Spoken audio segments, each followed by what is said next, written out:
हाय। एक good news है। UPPSC Uttar Pradesh public service commission ने इस लॉकडाउन में भी जब ऐसा बोला जा रहा है कि बहुत सारी जॉब जाएंगी, रिक्रूटमेंट बंद हो जाएगा, ऐसे टाइम में भी यूपीपीएससी ने यूपीपीएससी पीसीएस एग्जामिनेशन 2020 के लिए उन्होंने वैकेंसी निकाल दिया है और 200 सीट की वैकेंसी है। वो आज की डेट में वैकेंसी है 21/4/2020 को 200 सीट के लिए वैकेंसी यूपीपीएससी ने निकाली है। एग्जाम डेट 21 जून, जैसा इन्होंने प्री डिटरमाइंड अपना कैलेंडर था, प्री प्लान कैलेंडर था, उसके हिसाब से इन्होंने ये वैकेंसी निकाली है और उसी को पूरा फॉलो कर रहे हैं। इसके बारे में हम लोग बात कर लेते हैं कब क्या है इसमें। देखिए, इसमें सबऑर्डिनेट सर्विस के पोस्ट हैं, plus assistant conservation of forest का ही पोस्ट है, एसीएफ इसको बोलते हैं। RFO range forest conservation, range forest officer, इसकी पोस्ट है इसमें। और इसका 21 से एप्लीकेशन कल से था और ये लास्ट 18/5/2020 तक इसको अप्लाई कर सकते हैं। अगर कोरोना की वजह से या फिर कोई ऐसी प्रॉब्लम आती है जिसे कोई अप्लाई नहीं कर पाता तो गवर्नमेंट हो सकता है वो डेट एक्सटेंड करे। अगर यूपीपीएससी को लगता है कोई जेन्युइन रीजन की वजह से नहीं फिल कर पाया फॉर्म तो हो सकता है एक्सटेंड होगा, लेकिन अभी ये फिलहाल डेट है कि 18/5/2020 तक ये फॉर्म सबको भर लेना है अगर कोई एग्जाम देना चाहता है तो। अब इसके बारे में थोड़ा नोटिफिकेशन के बारे में बात करते हैं। ये नोटिफिकेशन में कुछ खास चेंज नहीं है। नोटिफिकेशन में आप देखेंगे तो कुछ खास चेंज नहीं है। तो इसमें देखिए सब कुछ वैसे का वैसे ही है। एप्लीकेशन फीस भी 125 रुपीज है जनरल और ओबीसी के लिए, SC/ST के लिए 65 है, हैंडीकैप के लिए 25 रुपीज। ये तो रही बात इसका। और देखिए वैकेंसीज कितनी है यहाँ पे। पॉइंट नंबर 6 पे आप देखिए, पॉइंट नंबर 6 पे देखिए, number of vacancies 200 and the requisition for the post of ACF and RF has not been yet received. ACF और RFO की एग्जाम लिए जाएंगे बट उसकी वैकेंसी अभी तक नहीं आई है, क्योंकि आपको पता है लॉकडाउन चल रहा है, सारे ऑफिस बंद है। बट ऐसे टाइम में भी अगर यूपीपीएससी ने नोटिफिकेशन निकाला तो अपने आप में बहुत बड़ी बात है। If any such requisition is received before the result of pre-examination, the same will be included in the examination। मतलब अगर प्री एग्जाम के पहले अगर कोई वैकेंसी आ जाती है तो वो इस वैकेंसी में ऐड कर ली जाएगी। तो इसमें देख लेते हैं कौन कौन सी पोस्ट है। वही आप लोगों को पता होगा, deputy collector, DSP, deputy superintendent of police, BDO, assistant regional transport officer, ARTO इसको बोलते हैं, असिस्टेंट कमिश्नर बोलते हैं। ऐसे बहुत सारी इसमें पोस्ट है। तो ये अभी फाइनल पोस्ट वैकेंसी नहीं है, और भी वैकेंसी आने वाली है। हो सकता है कि अगर वो प्री की एग्जाम के पहले आ जाएंगी तो इसमें ऐड होगा, अदरवाइज इसमें ऐड नहीं होगा। तो हम लोग थोड़ा लॉकडाउन के बारे में बात करते हैं, बात कर लेंगे एंडिंग में कि उसका हम लोग कैसे अच्छे से यूटिलाइज कर सकते हैं। तो ये देखिए, ये सब पोस्ट है और इनका पे मैट्रिक्स भी दिया हुआ है, ठीक है। और अब हम लोग इसके सिलेबस में थोड़ा देख लेंगे लास्ट में। यहाँ पे देखिए लेबर इन्फोर्समेंट ऑफिसर की भी पोस्ट है, यहाँ पे लेबर इन्फोर्समेंट ऑफिसर की पोस्ट है। और भी ऐसे बहुत सारी स्पेशलाइजेशन वाली पोस्ट है, जैसे कि सब रजिस्ट्रार है, फिर सीनियर लेक्चरर है, डिस्ट्रिक्ट प्रोबेशन ऑफिसर है। ऐसी बहुत सारी जिनके लिए स्पेशल एलिजिबिलिटी चाहिए। किसी के लिए लॉ ग्रेजुएट चाहिए, किसी के लिए पीजी की डिग्री चाहिए, किसी के लिए कॉमर्स होना चाहिए। वैसे कॉमर्स वालों के इसमें कुछ ज़्यादा एडवांटेज है, क्योंकि अगर कॉमर्स वाले अगर पीजी से हैं तो उनको पीजी वाले अप्लाई करेंगे, कॉमर्स वाले में करेंगे। फिर यहाँ पे असिस्टेंट लेबर कमिश्नर हैं, वो भी कॉमर्स वाले अप्लाई कर सकते हैं। तो कॉमर्स वाले के लिए बहुत सारे फायदे रहते हैं कंपेयर टू अदर। हाँ, लेकिन उनके लिए पोस्ट वाइज जैसे फायदे हैं, बट एग्जाम में वही सेम उनको पढ़ना पड़ता है, history, geography, polity, economy and all. तो ये तो आपको पता ही होगा। आगे देख लेते हैं एज लिमिट। एज लिमिट में कोई चेंज नहीं हुआ है, 21 to 40 जनरल कैंडिडेट के लिए 21 to 40। और उसका रिलैक्सेशन जैसे जैसे मिलता है वो रिलैक्सेशन उनको मिल जाएगा, ठीक है। ये रहा उनके एज का पॉइंट नंबर 11 पे। पॉइंट नंबर 11 पे एज क्राइटेरिया, एज लिमिट, ठीक है। अब उसके बाद कुछ पोस्ट के लिए हाइट का भी उन्होंने जो हमेशा करते हैं वो हाइट का क्राइटेरिया रखा है, ठीक है।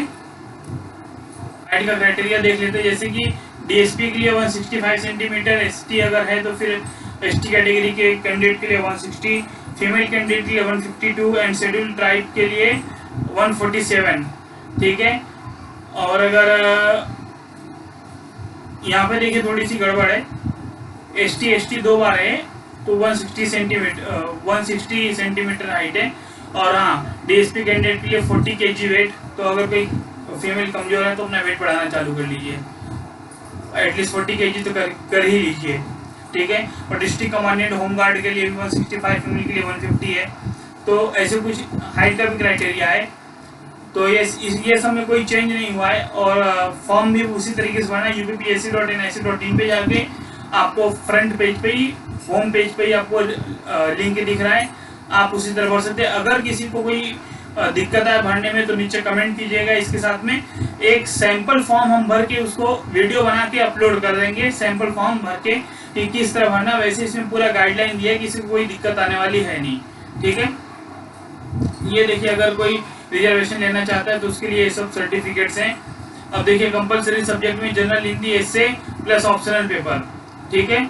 150 हिंदी 150, एसए 150, बाकी जनरल स्टडीज के first second paper 200 and third fourth paper 200 के, ठीक है। और उसके बाद देखिए, एसए का हम लोग पहले सिलेबस देख लेते हैं।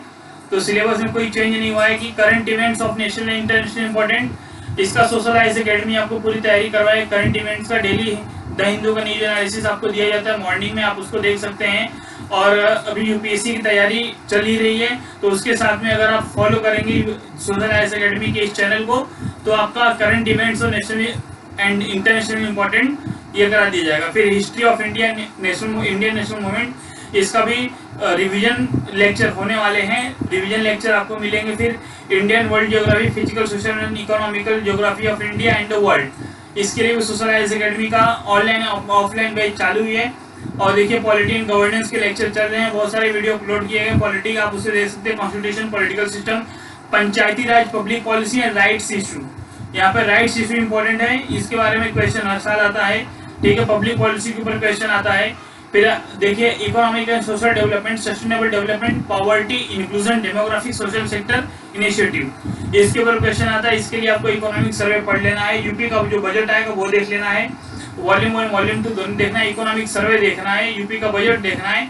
और अगर कोई स्कीम्स आती है तो स्कीम पढ़ना है, इतना पढ़ लेंगे तो इकोनॉमी हो जाएगा। इकोनॉमी में कोई बेस कॉन्सेप्ट है, बढ़ के कोई जाके नहीं पूछता लाइक केन्सियन का कैसा होता है, एडम स्मिथ की क्या थियरी थी, ये सब आपको नहीं पूछा जाता किसी भी मतलब यूपीपीएससी या यूपीएससी के एग्जाम में। इवन अगर आपका ऑप्शनल है तो वहाँ पे चांस है, अदरवाइज आपको कोई चांस नहीं है कि इस तरह क्वेश्चन आ जाए। जनरल साइंस में बहुत इजी क्वेश्चन आते हैं कि अगर आप एनसीईआरटी या फिर डेली न्यूज़पेपर करते हैं तो भी आपको बहुत इजी पढ़ने वाला है, ठीक है। अब पेपर 2 की बात कर लेते हैं। पेपर 2 क्वालिफाइंग होता है, 66 मार्क्स आपको लाना होता है, तो क्वाइट इजी, कोई भी स्कोर कर सकता है, ठीक है।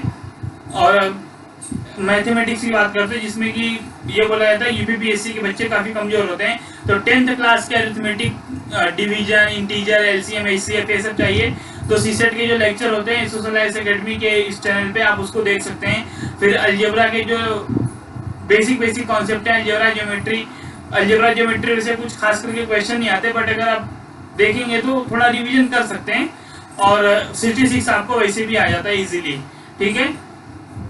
फिर जनरल इंग्लिश जो पहले था अब वो इंग्लिश रहा नहीं है, ठीक है, तो आप इसको निकाल दीजिए, general English up to class 10th level, ठीक।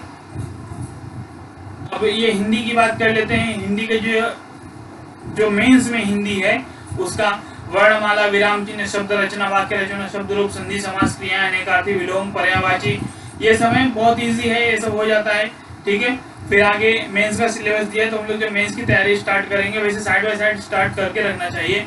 आंसर राइटिंग प्रैक्टिस बना के रखना चाहिए। कुछ यहाँ पे एसे भी दिया गया है, तीन एसे दिया, तीन एसे आपका सेक्शन एबीसी, और 3 अलग अलग एरिया से आते हैं, लिटरेचर एंड कल्चर से, एक ऐसे सोशल स्फीयर, पॉलिटिकल स्फीयर से, इसमें आपको एक पे लिखना होता है। फिर सेक्शन बी में science, environment and technology, economic sphere, agriculture industry, इसमें से आपको एक पे लिखना है। सेक्शन सी में national and international events, natural calamities, landslide, earthquake, deluges, drought. फिर थर्ड पे क्या, national development programmes and projects.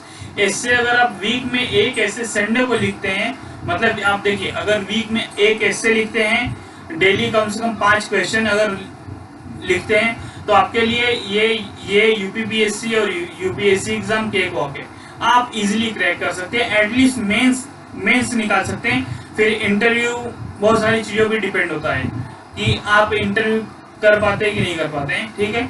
ये ऑप्शनल के सिलेबस हैं, ये ऑप्शनल का सिलेबस है, ठीक है। यहाँ पे शायद मैंने आपको ऑप्शनल का ये नहीं बताया स्ट्रक्चर।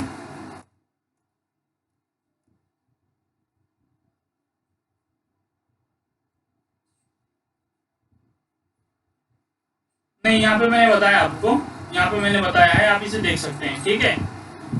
तो ये देखिए, ये सब पूरे के पूरे आपको ऑप्शनल के सब्जेक्ट है, जिसका जो ऑप्शनल सब्जेक्ट है वो देख सकता है, और अभी से तैयारी अगर स्टार्ट करेगा तो इजीली हो सकता है, ठीक है।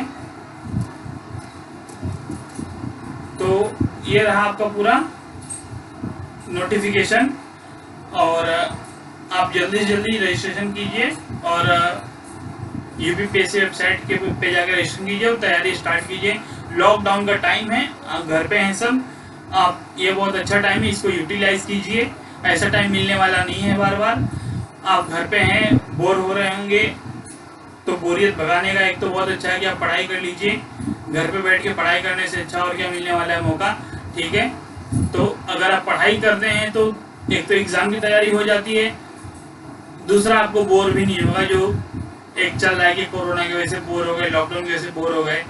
तो जल्दी से जल्दी आप लोग फॉर्म भर के तैयारी स्टार्ट कीजिए। सोशल आईएएस एकेडमी का पूरा सपोर्ट है, और अगर किसी को कोई सपोर्ट चाहिए तो नीचे कमेंट कीजिए, कॉन्टेक्ट नंबर हैं। ये सोशल आईएएस एकेडमी मुंबई और विसई विरार नालसोपारा लोकेटेड है। तो यूपीपीएससी, आरएएस, एमपीपीएससी, एमपीएससी की तैयारी कराई जाती है। तो अगर किसी को ऑनलाइन या ऑफलाइन कोर्स में एडमिशन चाहिए तो कांटेक्ट कर सकता है, नंबर दिए गए हैं, आप उस पर कांटेक्ट कर लीजिए। Thank you. जल्दी से जल्दी फॉर्म भरिए और तैयारी स्टार्ट कीजिए। Thank you.